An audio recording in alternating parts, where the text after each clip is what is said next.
Chapter 11. Is this what love is supposed to feel like? Anna asked herself as she stared into Hans's eyes. This wonderful? This new? Her stomach gurgled nervously. This nerve-wracking? For years, Anna had felt so alone. Her sister had shut herself off from the world. Her parents were dead. Her only friends were the household staff and the animals in the barn. And then, all of a sudden, Hans had swooped in and turned her life upside down. Looking down, she saw that Hans's hand was still placed atop hers. She was surprised by the contrast. Hers was pale, the skin smooth, and the fingers thin. His was large, and she imagined that under his glove the skin was slightly more sun-kissed. And yet, they seemed to fit together so perfectly.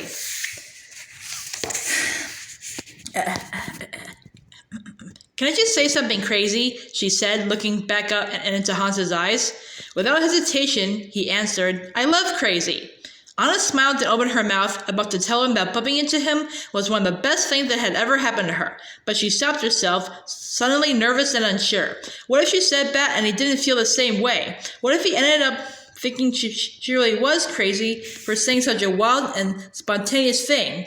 So instead, she said the first thing that popped into her mind, do you want to go sock sliding? As soon as the words were out of her mouth, she wanted to take them back. Sock sliding? Had she really just said that? Judging by the confused look on his face, she really had. Yes, Hans said. It's really fun. You'll see. She turned and walked back into the ballroom, gesturing for him to follow her into a smaller parlor next door. Making sure they were alone, she leaned down and kicked off her shoes. She slid one foot forward, then the other. Soon she was gliding across the parlor floor like an ice skater on ice.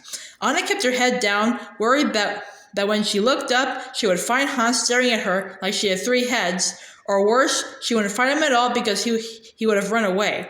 But when she finally got the courage to raise her eyes, her heart nearly burst out of her chest. Hans wasn't giving her a funny look. He had taken off his own shoes and was moving along the floor beside her. She giggled when he tripped and fell forward, catching himself just before he face-planted on the floor, and then, in one smooth move, resuming his glide. He's a quick learner, Anna thought as she laughed and tried to keep her balance. Not that she had to worry about falling. Hans was always right there, ready to steady her, his strong hand on her waist making her feel safe. This is pretty fun, he said. I mean, not exactly what I do back home, but I can see how you'd rather do this than dance with Duke Weasley. This time, Anna didn't just giggle. She threw back her head and laughed. Urging her feet forward, she came to a sliding stop mere inches from Hans.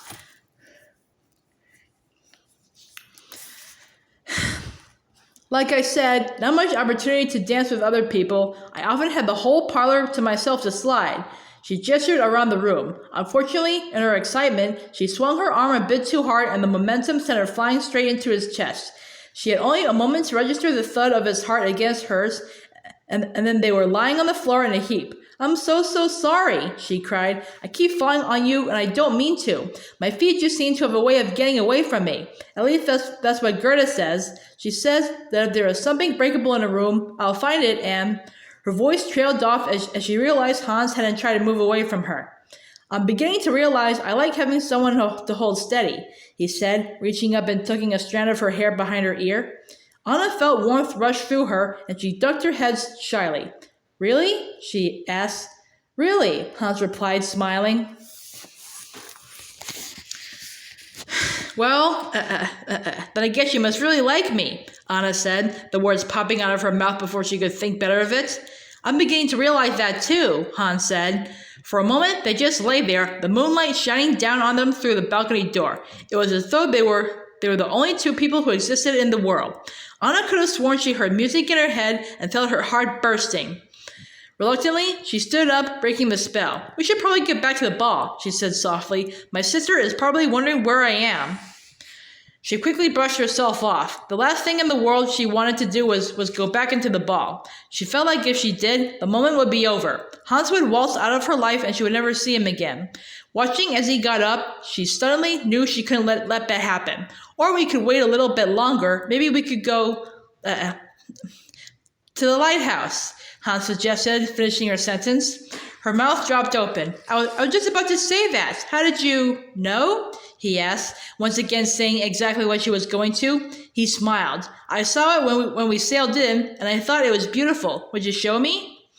A grin spread over Anna's face. I would love to, she said happily. Though I have to warn you, I've never been there myself, or at least not in a long time, not since the gates closed. Her voice trailed off. Despite the happiness flooding her body, the thought of what her life had been like before this night and what it might be like after this night was over made her sad. As if sensing that, Hans grabbed her hand. Well, what are we waiting for then? He asked. Let's go exploring. The next hour felt like a fairy tale come true to Anna. They climbed to the top of the lighthouse and danced to their own tune. When they grew tired, they stopped and sat down, their backs against the lighthouse wall, heads tilted up to the sky. And then they talked. Hans told her more about growing up in the Southern Isles. He described the different islands and the long, low castle that reminded people of a sea serpent. She, in turn, told him what she had done to pass the time behind the closed gates of Arendelle's castle. It seems as if Hans shared her taste in everything, even sandwiches. Only with the crust cut off, Hans said. Oh, absolutely, Anna agreed, laughing. Crusts are the worst. They're so crusty. Hans burst out laughing. Anna loved making him laugh, and she loved that he made her laugh. It feels so nice just to let go and enjoy the moment, Anna thought, not to worry about gates that never open or people who can never be seen or parents who will never come home. With each minute that passed, Anna felt more and more comfortable in Hans's presence. They had so much in common. It was almost as if he were custom-made just for her. They just fit. This had to be what love was, having someone who made the pain go away, someone who filled all the holes in your heart. Yes, this has to be it. She had thought as they left the stables and made their way out of the castle gates and toward the hills above Arendelle. This was the big love, the love like she had read about, the love like in the stories she had crafted sitting in the gallery. So when Hans suggested they make one more stop before going back to the castle, Anna didn't hesitate. She only smiled and nodded. She would go anywhere with Hans. He just had to say where. Anna and Hans stood looking down at Arendelle. A waterfall rushed in front of them, the sound of the pounding water drowning out the sound of Anna's pounding heart. I've always wanted to come up here, she said softly, looking up at the full moon. I would sit in my room and see the water glinting and think it was magical, that the trolls who I dreamed about lived behind the water, and on nights like this they would come down and bestow gifts on the children of Arendelle, special ones like my hair. I always thought maybe it meant I was destined for something amazing.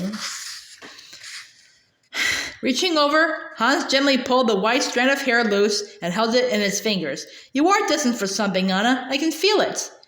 And I think, maybe, with you, life can be so much more.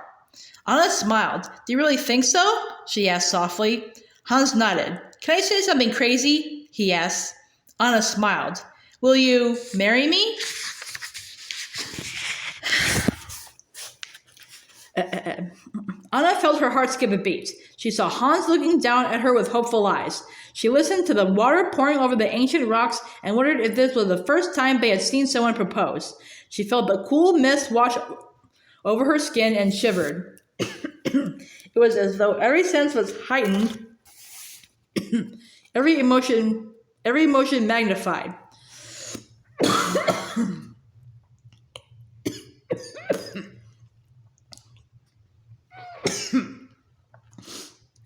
True, she had just spent what had to be the most amazing night of her life with Hans.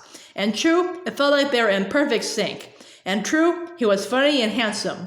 And true, he seemed to be a great listener with a big heart. The part of her that believed in love at first sight wanted to scream yes.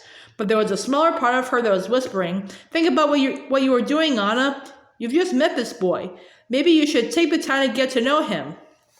I don't have time, she argued to the part of her that was being annoyingly realistic. The gates will close tomorrow, and then who knows if I will ever see Hans again. And I don't think I can imagine a world without Hans in it. Not now.